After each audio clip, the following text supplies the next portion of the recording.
Day 30, 10 more days to go. Your mind starts to say, yeah, this is stupid. But if you are already knowing that this is going to happen to you, you have all the answers to these questions that your mind starts to give you when you're in suffer mode. Try to be 10% better than you were last week.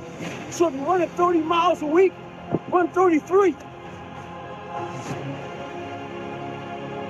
If you're swimming 500 meters, swim 550.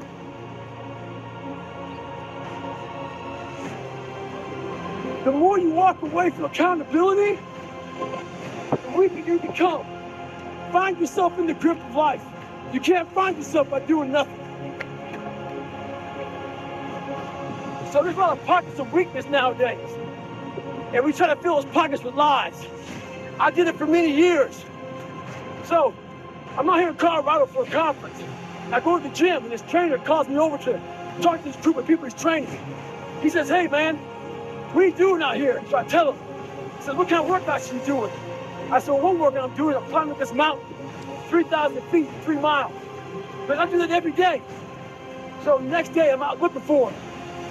Didn't see him. A couple days later, looking for him. Didn't see him. So here I am on the mountain again, climbing it. And there's a gondola that takes you up, takes you down. I'm going up it. I see a gondola, we're about 5 minutes from the top. I look up at the gondola, I see him, face pressed up against the window, looking at me, our eyes meet. Don't talk about it, be about it. Practice what you preach. Stay hard.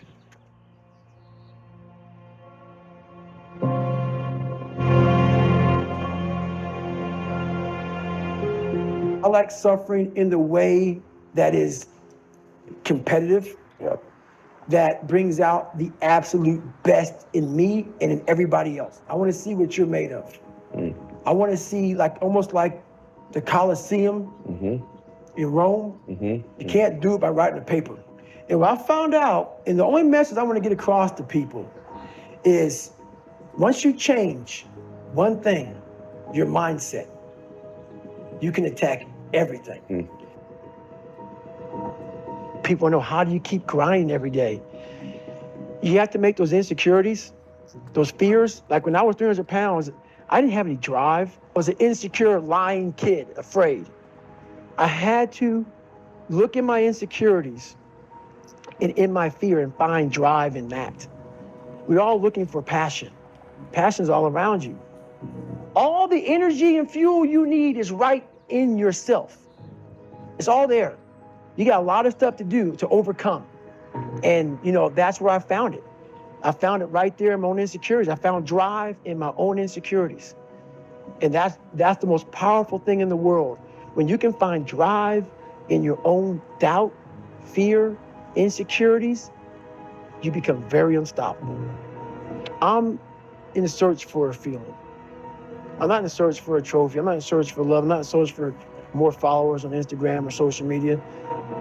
When I started this journey years ago, and I realized that I'm going to be somebody, and I'm searching for a feeling of true victory for myself, and only myself. The second I shut out the whole world and realized that one thing, that I am in this world alone. I'm fighting this race by myself, the weakest person on the planet Earth.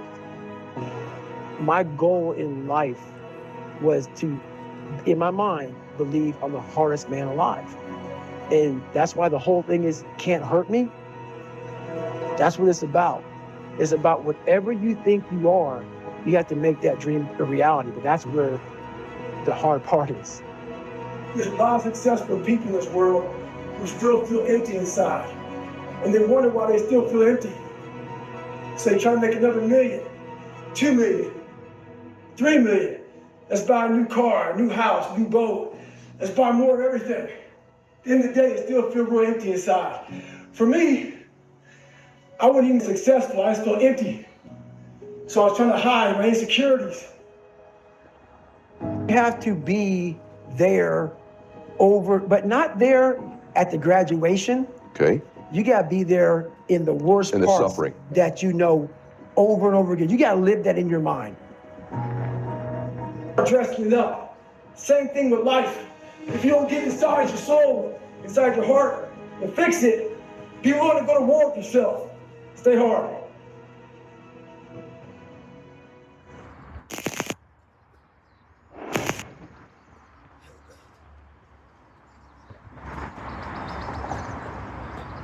Two.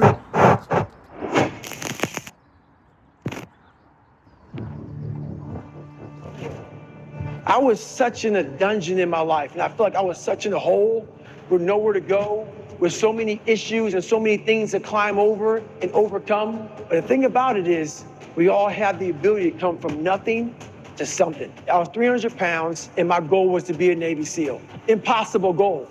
But what if I could? You have to be willing to suffer to get to the other side. And on the other side of suffering is a whole nother world that people have no idea that even exists. From the very beginning, how I became who I am today, I grew up very soft, very insecure. I was beat as a child a lot, not only physically, but also mentally.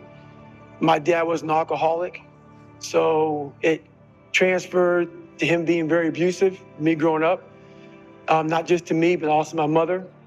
And from that, my foundation at an early age was cracked. I had a really cracked foundation growing up. So with a cracked foundation and my mom having a cracked foundation, I had no one to really, show me the ropes, show me the way. And so we went from that kind of cracked foundation to another cracked foundation. I went to a small town in Indiana, in Brazil, Indiana. And there was about 5 black families there. So being called nigger was something that happened regularly. I had a lot of friends, but also, when you have a cracked foundation, the only thing you really see is the negative. You don't see a lot of people that like you. All you see is the people that don't like you. So that cracked foundation just kept on getting more and more cracked. And throughout the years, I developed a stutter, had a lot of issues with people, social anxiety. I copied all through school. I had a learning disability, so I cheated a lot going through school. So my foundation continued to get cracked. And when you get to that point in your life and no one is there to really help you out, you have to figure some things out. So what made me who I am today is basically that cracked foundation and not liking it. So I had to learn how to mend that cracked foundation alone. And what happens is you have to really develop a lot of mental toughness. But to me, mental toughness wasn't enough. I had to really develop a calloused mind. So I had a victim mentality. I was a victim. Everybody messed my life up. My dad, society, my mom, whatever it may be, I was dealt a bad hand. And so it gives you a victim mentality. So I developed a way to get over the victim's mentality. And it was through callousing your mind. So I was literally callousing over the victim's mentality through outworking all my faults. So I developed a work ethic that became known as, what it is now. That's how I got this world toughest man, because I'm not the best person in the world. I'm not the smartest. I'm not anything, but I learned to outwork everybody around me. And that's how I got to where I'm at today. So I don't live a very glamorous life at all. I live very uncomfortable to a lot of people. It's not that I'm broke. It's not that I don't have the means to do it. It's like a boxer. A boxer may have a $4 million house, but before a big fight, he may go away to the mountains for about 2 months to train. Totally secluded, desolate world, may live on a cot, may live on the ground. What that boxer's doing is he's trying to form his mentality. He's trying to get that mentality to a very animalistic state.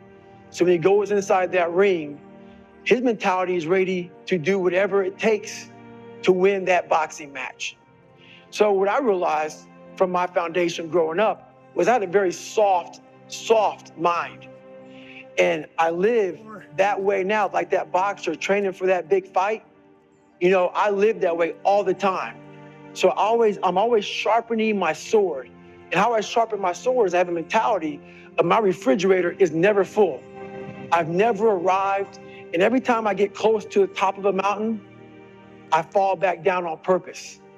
I believe that true growth is at scratch.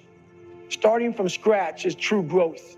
You have to have friction in your life. There has to be friction in your life for you to be able to move forward. So many people call me the hardest man on the planet. I got to that point from having a never-ending work ethic. So if you want anything in life, a lot of people, we live in a society right now where mediocrity is often rewarded. Like mediocrity is almost the standard. And for me, if you live that way, that's where you could be at. So let's say you have 10 people. You have 10 people and all of them are mediocre. And you beat those 10 people in a race or at work, whatever it may be, you're really still mediocre. What we do in life is we set our standards to everybody else. What we do in life is we look at what someone did before us. We look at a standard. I don't look at anybody's standard. I set my own standard. And how I became this, whatever people call the hardest man on the planet, is I literally set my own standards. I started to reinvent the wheel for myself. I didn't follow the crowd. Whatever the crowd was doing, I didn't follow them. I did what I had to do to get where I had to go. And in doing that, that's where true growth is finding yourself. I'm not trying to be like Michael Jordan or be like Tiger Woods or anybody else. I'm trying to be like David Goggins. And through that, you can find out what you're made of. And you are trying to conquer yourself. And that's how I got this title. My advice to people who are going through hard times, a lot of people know my story. I come from a very, very, very humble beginning. You have to be open with that. Like, for instance, social media. A lot of people are on social media, and what they do is they show you the best side of them. Everybody on social media, everybody out here in this world, if you have friends, everybody has two sides to them. We have the side that we want you to see, which is our best side. Our best side. But we also have this side that we're not working on.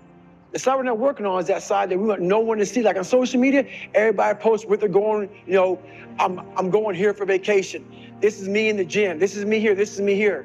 What I do is I post my bad side. I let everybody know I'm this, I'm this, I'm this. I have to work on all these things. It's okay. So the first thing is you got to accept the fact that everybody judging you, you judging yourself, it is okay to be f***ed up. It's okay to not be exactly like everybody else. It's not, you know, it's okay to not follow the crowd. So that's the one thing I would tell people is don't worry about what everybody else is doing. Worry about what you're doing. Focus on what you're doing, because everybody else out there, everybody judging you, they also have problems themselves. And that's when I realized myself. So I stopped comparing myself to everybody else, and I was comparing myself to me. I'm my own hero. I'm my own hero. I believe that a lot more people can relate to the struggle, a lot more than the success. People relate a lot more to that. You know, I relate a lot more to a person who's the underdog. Most of us in this world are underdogs. There's very few of us out here who are the 1%ers. And those 1%ers are those people who are like the CEOs, these people who are like the best basketball, the best golfer. Very few people are there.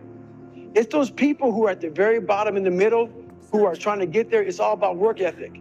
So everybody likes the underdog. That's why that whole Rocky story, everybody loves a Rocky story. But the thing about it is, to develop that Rocky story, you got to work your ass off. And not many people are willing to do that part of it. That's the hard part about overcoming the odds, overcoming yourself, is you have to create a Rocky story. So why I like the Rocky film so much is when I was growing up, I didn't have much of a role model growing up. So in between my cheating and me ditching school and all these things, I got obsessed with people that I saw my life in their life. And I got obsessed with people who struggled, with people who were at the bottom of the daggone sewer. I got obsessed with watching these people, and I got obsessed with watching Rocky 1, round 14. And the reason why this specific round is, even to this day, I'm 43 years old. To this day, it puts chills in my body, is I can go back to where I was 10, 11, 12 years old, whenever the movie came out. And I remember my first time watching it. And I was watching round 14 of Rocky 1. And I'll never forget watching this guy who was Rocky getting his butt kicked.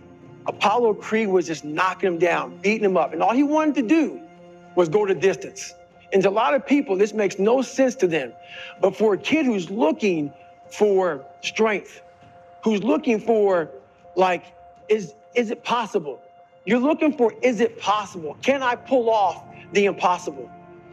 And me watching this film, that's what I saw. So it was a no-name boxer against the best boxer in the world, who's Apollo Creed. And I watched this guy in the ring, who's Rocky, just getting his butt kicked, falling down, getting up. In the 14th round, Apollo's like just killing this guy. But also Apollo's tired. He's extremely tired.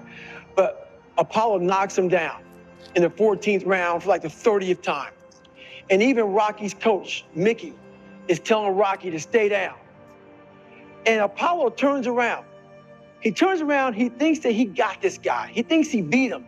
He thinks he finally took this guy out. This guy who's kept coming at him and coming at him and coming at him. Apollo Creed turns around, puts his arms in the air. He turns his back to Rocky, just assuming he's down. I got him. Everybody in the crowd saying, stay down, everybody. This guy is climbing the ropes to get back up. Totally destroyed, nothing left, but he found something. And this is the thing about it. He found something. And I watched this guy get up, and once he gets up, Apollo Creed turns around and sees this. And the look I saw, most people don't even see this. The look I saw on Apollo Creed's face was this look of total awe of who the hell are you? Who am I fighting? It looked like Apollo Creed's soul left his body. And Rocky got his gloves and motioned him to come on. And Apollo Creed put his head down and shook his head. Why that scene resonates with me so much was I was such in a dungeon in my life, and I felt like I was such in a hole with nowhere to go, with so many issues and so many things to climb over and overcome on my own. I wanted every obstacle and every person that ever doubted me to look like Apollo Creed. I wanted the people, whoever it was, people, obstacles, whatever, to look at me like this guy's gonna continue coming after me. I wanted what Rocky had, this ability to keep getting up. I don't care if I win. I don't care if I'm the best. It's not about being the hardest man in the world. I just want to keep coming after you. So through years and years and years of visualizing that scene of that guy just getting up, it's just a movie to some people. But to me, it became what my reality had to become. I had to become that guy who could run on broken legs going through Hell Week, who can endure the most pain, the most suffering. To get where I have to go, I'm gonna have to be that guy. And a lot of people will never understand that because a lot of people just don't have that kind of mindset, but we all have it. I came from nothing. But the thing about it is, we all have the ability to come from nothing to something. But it takes that kind of spirit. It takes that kind of spirit. The cookie jar. The cookie jar is something that I developed years ago. So what happens to me, happens to a lot of us in situations. We get put in these situations. In my whole life, I've been put in struggles. I've put myself in struggles. I've purposely put obstacles in front of me to see how I'm gonna feel. Like, for instance, I've run 205 miles at one time, nonstop. Do you know what goes through your mind when your goal is to run over 200 miles and you're at mile 100? You're at mile 100, you've run for over 24 hours, and your body is broken. You're destroyed. You have nothing left, but you have 100 plus more miles to go. How do you find more? So I developed this thing called the cookie jar. And the cookie jar is a reminder. That's all it is. It's a reminder. Even the hardest person in the planet Earth, we forget how badass we are when times get hard. When times get hard, your mind spazzes out. It freaks out, it goes somewhere else. We forget. That cookie jar, you gotta take 1 second. Take 1 second, and that cookie jar has all these things in it. all the things you overcame, all the things that you suffered through, all the things that got in your way and you fought through. So you go in your mental cookie jar when you're going through bad times and you want to quit and you want to bail out. You think about it. Okay, David, what did you do? You went through 2 hell weeks. You went through Ranger School. You went through this, you went through that. It's a reminder. It's a reminder that you are that badass. And that's all it is. The cookie jar is you take 1 second when you're in an extreme environment and your mind and your body are saying, we're done. We need to quit. You gotta remind yourself, hang on a second. I've overcome a hell of a lot more than this. And I have the strength to persevere, to move on, to not be mediocre, to not settle for what's in front of me, to overcome the odds. The what if mentality is a mentality of a lot of us in this world have people who say we cannot do something. You can't do it, you're too short, you look a certain way, you act a certain way, you're not smart enough. I hit that roadblock every time. I was 300 pounds. I'll never forget, I was 300 pounds. I went from 175 to 300 pounds, and my goal was to be a Navy SEAL. Impossible goal.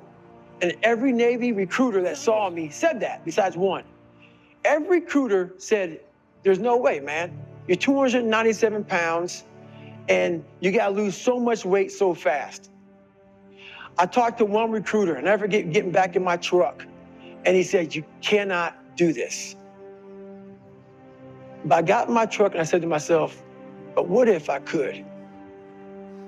What if I could pull off this miracle? How will I feel at the very end if I can defy all the odds?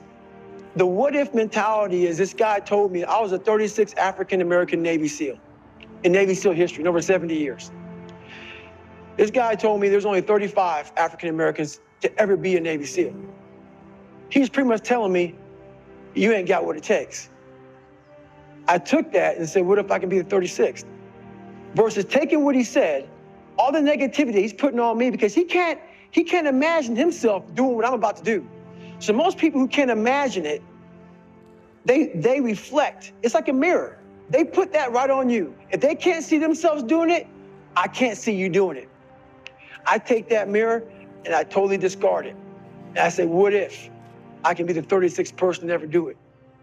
So I use all their negativity as positivity and fuel to get me to where I need to go. That was about the same time as yesterday. I think maybe 10 or 15 seconds slower. I struggled at the beginning. I wasn't focusing on my foot placement. So I tripped 100 times. I tripped more than I tripped yesterday. But all in all, I still got a little bit better. Even though it's not necessarily reflected in the time. I'm doing 8s now when I started doing 6s. So I'm not to the 10s where I thought I'd be. But I can clearly see the path there. And it's just not taking a couple of, they're not breaks, but just in between, like on the landing sometimes. I'll stop for 2 or 3 seconds. If you do that 20 times, it's a minute. So, but I'm seeing the signs. I know it's coming through. So, thanks for watching, all 9 of you, and see you next time.